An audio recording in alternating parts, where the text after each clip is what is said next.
Hello, and welcome to the 741 channel. Thank you for stopping by. Today we're going to take a look at my latest acquisition, this Kenwood TS-440. I needed another HF radio like I needed another hole in my head, but I have been looking around for sort of a smaller portable type radio to use for field day use or maybe some semi-portable work out of the car. Not necessarily mobile, but something that I could take to, say, like a park to do parks on the air or something like that and operate out of the back of my Chevy Tahoe. So I really had my eye on something like an ICOM 706 or maybe even a Kenwood TS-440 or something like that, something used at, a somewhat reasonable price. So in my searching around, I ended up finding the Kenwood TS-440 here. Now it's obviously an older radio and it's a little bit bigger than I originally wanted. But I think it's going to work for the purposes that I have intended for it. Basically, like I said, field day, operating out of the back of my Tahoe, or maybe even using it as a loaner radio for somebody who needs to get back on the air after their radio died, or maybe a new ham wants to, get started on HF or something. I can kind of loan this out, and for the price I paid for it, I don't have to worry if it gets banged up.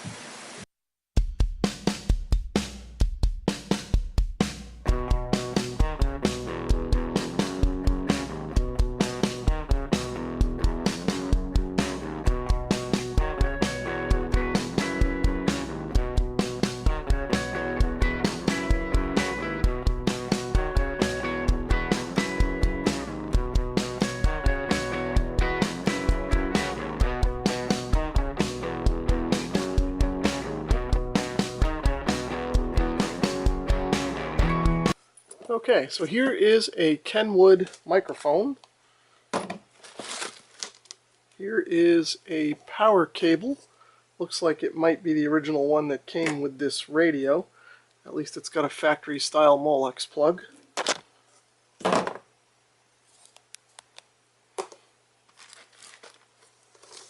And here is the manual. Looks like it's an original manual. You can see TS-440S is what we're looking at today. And that's what should come out of the box next.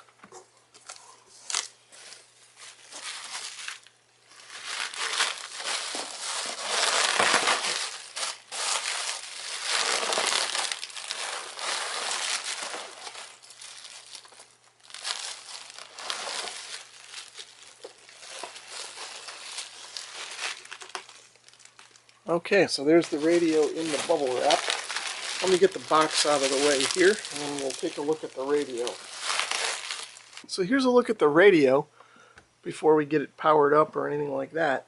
You can see that it's all here. It's a little bit dusty and dirty. There's a little bit of scuffing and stuff on the top, just kind of normal wear and tear type stuff. But everything seems to be here. All the knobs are here, and they feel like they're tight and working and that kind of a thing. Buttons seem okay. Everything's sort of as you'd expect for a radio of this age. There's a lot of dust and dirt on it, like it's been sitting for a while, especially back here in the cooling vents here. You can see there's a lot of dust built up. So this has been sitting in someone's shack or maybe even their cellar for a while. Maybe it hasn't even been used for a long time. But anyway, the radio was advertised as fully functional, except the internal tuner was a little flaky. They said that it worked, but was sort of intermittent, and thought that maybe it would straighten itself out with some usage. We'll see on that. Either way, I got an excellent deal on this radio. In fact, if this radio is functional, I got it for about half of what these radios go for in functional condition, so that's good. So even if this thing doesn't work and I end up having to sell it as a parts radio, I'm not going to lose anything on it. So let's hook it up and see if it powers up and see how the functions work and all that sort of thing. So I've got the radio hooked up to my Astron 12 amp power supply back there. Now that'll be good enough for a receive test and maybe doing some transmit testing on low power. That's not going to supply enough current to run this at high power, but be good enough for testing over here on the bench. Once I figure out whether this works or not, we can move it over to the actual radio bench where I have a higher power supply to run this. Anyway, this will be my first time powering it up, so we're all going to find out together whether this thing works or not. So here we go.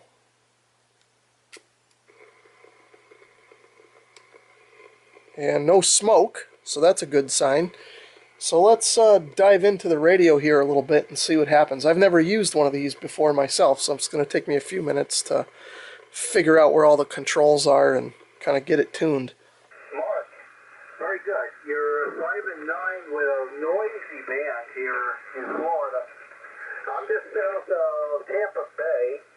My name is Dave, Denmark Alpha Victor Echo, and I am in Bradenton, about, next town north of Sarasota on the Gulf of Mexico side of the state. So as you guys can see and hear, the TS-440 seems to be working fine. I ended up having to step out unexpectedly earlier, and since I've come back, I've had the radio pretty much playing constantly. It's been about 8 hours or so, and I wasn't here for most of the time, but the radio was on, and when I came back, it was working, as expected. There were no issues, at least from what I can see. So I decided to move it over here to the main radio area so I could connect it up to my higher power supply. I've got a 25 amp power supply, which should be enough to run this on full power. The other reason I wanted to move it over here was so that I could do a little bit of a side-by-side comparison with my ICOM 746 Pro, which is over here. But before I do that, let's go through the radio a little bit, at least on the receive side, and just see what some of the features are, and I'll talk a little bit about what works and what doesn't work with this radio. So first off, we have the audio gain, AF gain, or volume control, and concentric with that is the RF gain control. You can see that works okay. Up here we have a notch control, and we have a squelch control, which seems to work okay.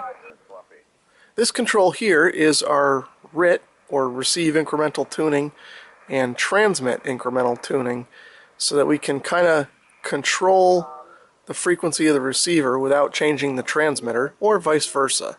And that can kind of come in handy if you're talking to somebody on an older rig that's kind of drifting around a little bit. Up here we have mic gain, and we also have a carrier control to set the power level on AM and presumably CW. Down here I have the control to switch in the various filters that are in the radio.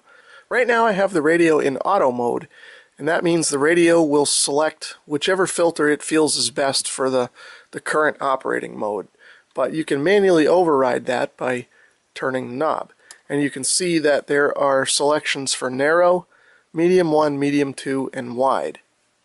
Now this particular radio only has the medium 2 and wide filter installed. Presumably this is a single sideband filter and this is an AM filter. These other two would presumably be narrower ones for CW or data modes.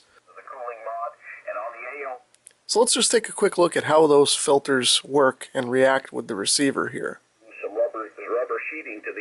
So you can hear that guy talking. Right now we're on auto. I'm going to switch over to narrow, and you can hear that the receiver kind of just mutes out because there is no filter in that position. Same thing with medium 1.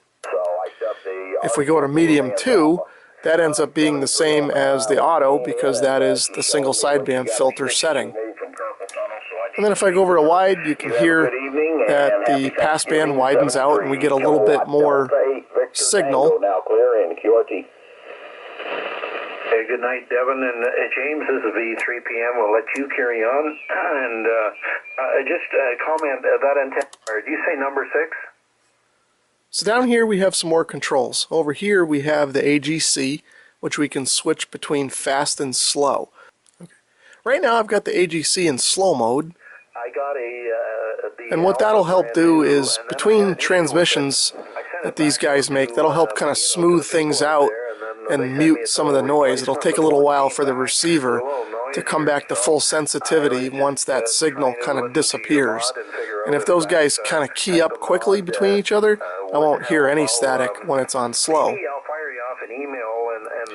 If I change it to fast, you may be able to see that the needle is kind of reacting a little bit quicker to changes in the signal and the voice peaks. And like I said, that lets a little bit more noise through. It doesn't mute the receiver quite as nicely as the slow AGC mode. Oh, yeah, no problem. I can also send you a copy of the article. Over here we have a notch filter that we can turn on and off. And when it's on, you can see the light up here lights up.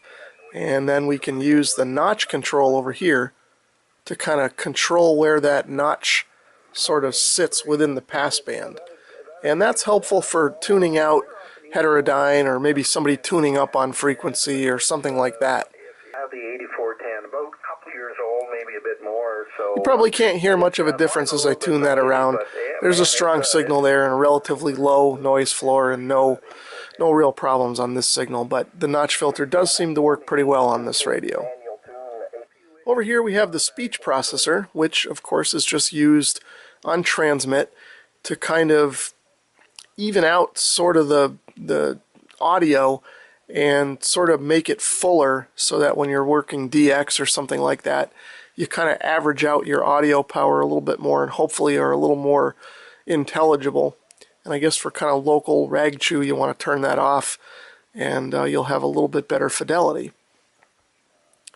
Over here we have a frequency lock. When that's activated, you can see the light comes on up there and I can no longer change frequencies.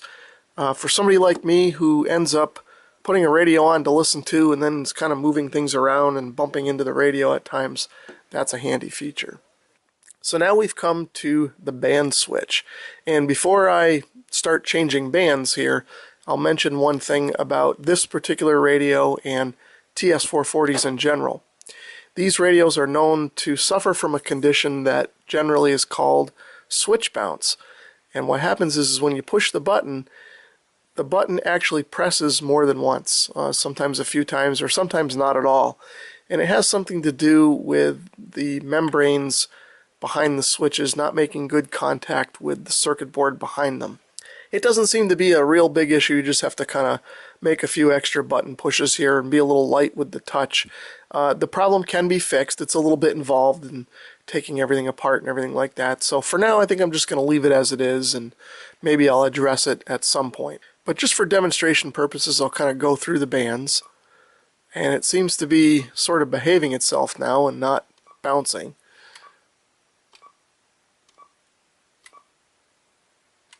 But you can see there I was able to toggle through all the bands and didn't have an issue.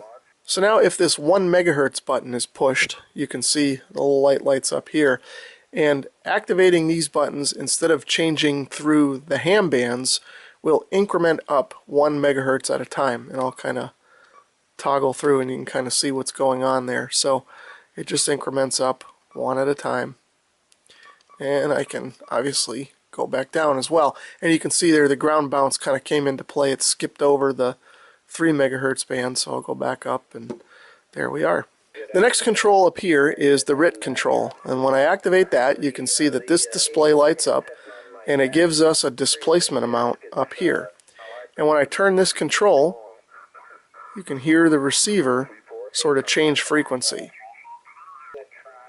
So what this is useful for is sort of tracking a station that might be drifting a little bit and you may not want to change your transmit frequency. You can kind of leave your transmit frequency alone and follow him around by turning the RIT control. Now the same holds true with the transmit RIT, and I can activate that by pushing the XIT button, and when I do that, then both the transmit and receive frequencies will change by this amount here. And I believe you can go, you can go up to 1.2 kilohertz either way from center. Okay, this button up here switches between VFO A and VFO B. This radio has sort of twin VFOs so that it can be used in split mode. So you can hear here I'm on A VFO, and if I push the button it goes over to the B VFO, which was previously set to somewhere on 40 meters, as you can see. I can toggle back and forth. Now of course here's another example of the the switch bounce, you can see it's a little tricky to get it to kind of go. But if I push and hold it, it seems like it works okay. This control here sets up whether or not you're going to be in split mode or not. And let's see, I don't have the manual in front of me, but the way I think this works is that in VFO-A, you're receiving, and then you will transmit in whatever frequency that VFO-B is set to. This button here is used in conjunction with split. You can see I've got split on, and when I push it, I can very quickly see what VFO-B is set to, and of course I have to leave it held in order for it to work. But I can just very quickly see what the other VFO is set to, so I know what the transmit frequency is without actually switching to that VFO. And then lastly, this button down here, the A equals B button, this just makes VFO-B the same as what VFO-A is. So now you can see if I toggle to VFO-B like I did before, you can see the two are the same. Now if I kind of change frequencies here a little bit, you can see I toggle back and forth and they're different. So now I'll hit the button again, and then if I toggle back and forth, now they're both the same.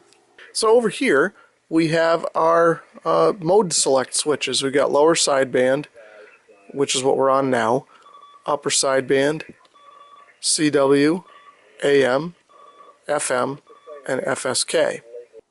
So I'm not sure if it's visible in the camera or not, but each one of these buttons has a number above it, 1 through 0 basically. And what these are used for is direct entry of the frequency into the VFO, if you want to do it that way. So I'll quickly kind of show that. So if I push enter and try and punch in a frequency, I'm going to start with 0, and then I'll do 3, 8, 1, 0, and you can see it automatically kind of goes in once I get there. Or that actually could have been the switch bounce. I was having some trouble with that when I was playing with this earlier. But either way, you can kind of see what needs to happen in order to directly enter a frequency. So next up, all the way down here, we have the VFO/memory button. And this switches between VFO mode and memory mode. Now on a radio like this, I don't typically use a lot of memory channels, but we'll check it out anyway. And of course you can see I'm having a little trouble with the switch bounce there, but now we're over into memory mode, and you can see that this display over here is lit up. It says memory channel and 01, meaning we're in memory channel number 1. So now if I turn the tuning knob, you can see that it changes the memory channel instead of the VFO frequency directly. And these are frequencies here that the previous owner has written into memory. And you can see he's got quite a few in there. Well, up to 24 anyway. And then after that it looks like we're empty. So if we want to program a new memory channel in, all we have to do is push the orange button, the memory in button, and you can see it lights up the memory channel display over here. And then I can turn the tuning knob to the channel that I want to write to, and you can see as I tune it, it shows us what's written into that particular memory channel. You may notice here that I've already written in 3810 to memory channel 25 just as a test off camera. So now I'll go up to 26, which is empty, and I'll enter, well, it'll end up being 3810 again, but I'll enter in the current VFO frequency into memory channel 26 by just pushing memory in again. And you can see there it is, it's written in. So if we go over to memory mode again, you can see memory channel 26 is now 3810. So there is another way to enter a frequency into a memory channel, and that method is to go to any memory channel you want, whether it is empty or not. So in this case I'm going to overwrite what's in memory channel 26 by simply hitting enter, and you can see the display changes to all dashes, and then you can kind of punch in the frequency on the keypad here. Now I've already tried this a few times, and because of the switch bounce that's happening on here, it's making it very difficult for me to directly enter a frequency. But if your radio is working fine, then you won't have any issue with this. But let's go ahead and try it. So I got the 1 in there, 4, 2, and once I pushed the last digit, it entered in, and I was able to do it that time. All of the other times I tried doing this off camera, it didn't work, so got lucky on that one. But you can see that 14.200 is now written into memory channel 26. So now, another interesting feature is that if you are in a particular memory channel and you'd like that to be written into the VFO, you can simply hit this button and it will put that frequency and mode into the VFO that you currently have active. Now, while we're still in memory mode, we can hit this scan button and the radio will scan through all of the memory channels. You can kind of see it go incrementally, and that's kind of an interesting feature if you just want to sit back and see what's going on. If we turn the squelch up, then it kind of works like a scanner, and we'll only get the stations that break the squelch, so to speak. So then if you don't want to scan anymore, you can simply hit clear to cancel the scan. So one more thing, well, maybe two more things to mention about the scan mode. If you're already in scan mode and you push the button again and you don't have switch bounce issues like I do, you can change the speed at which the radio scans. I think the fast scan is maybe 2-second intervals, and I'm not sure what the slower scan is. It's maybe closer to 10 seconds or something. Maybe it says in the manual. Either way, those are your two speeds. And then the other thing I wanted to mention about the scan mode is that you don't have to be in memory mode to initiate a scan. You can go over to the VFO mode, and if you push scan, you can see it will scan up through the VFO as well. So over here, of course, we have the microphone connector. This is your sort of standard 8-pin connector. Over here we have a 1/4-inch headphone jack. I'm not sure if that's stereo or mono. I'm going to assume it's mono. And then over here we have controls for the internal antenna tuner, which I'm not going to talk about right now since we're just covering kind of receive features. This button here will toggle the radio between receive and transmit, so if you don't have a push-to-talk switch or whatever, maybe it's broken, you can use this button to turn on the transmitter, or maybe if you want to tune it or something. Up here, this button controls the behavior of the S meter in transmit, and we can choose between ALC mode, power mode, and SWR mode. Now up here, we have an attenuator, a noise blanker, and a voice control button. Now the voice control button is for a module that I don't have in this radio, but if you push this button, the radio will actually speak to you and tell you what frequency you're on and what mode you're on and some other things, or so I'm told. I'm not entirely sure on that, but I think that's what that's for. But again, I don't have that module, so it's not working. Now over here, the noise blanker, when I push that button in and out, it doesn't seem to do a whole lot, and neither does the attenuator. I don't really notice much of a difference with that in or out.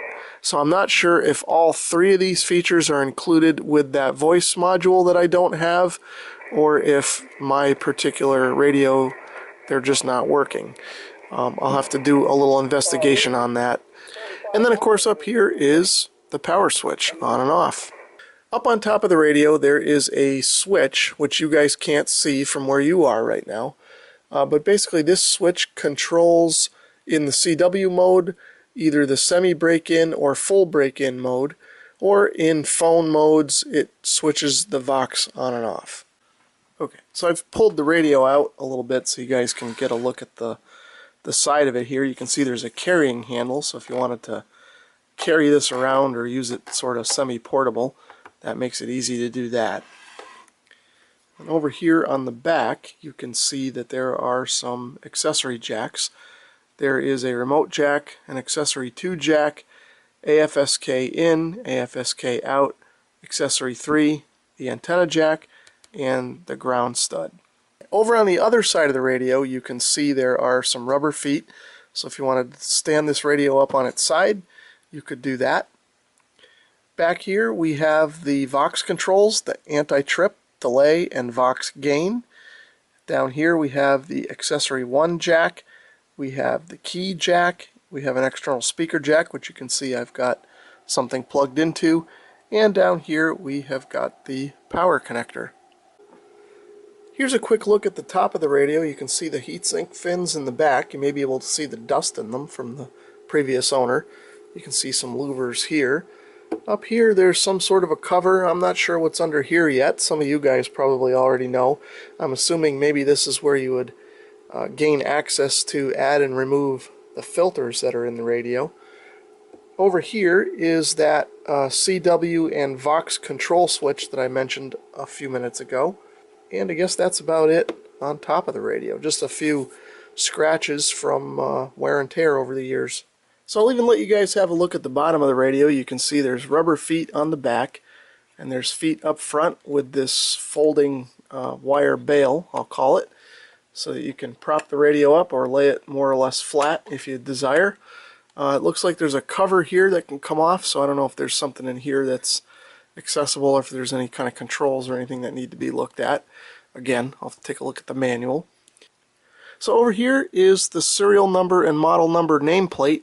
I've got my serial number covered up, but this particular radio happens to be serialized in the 900,000 range, so I believe that puts this as a later model radio towards the end of the production run. So that's probably a good thing. Maybe some of the bugs that plagued these radios was worked out on this one, and maybe it'll be fairly reliable for me. Well, I just took a look at the clock, and it looks like it's getting a little bit late. So I'm not going to be able to get to the receiver comparison between the Kenwood and the ICOM tonight because I got to get up and go to work in the morning. So I'll save the actual comparison for another time. If you enjoyed this video or found it helpful, please give it a thumbs up.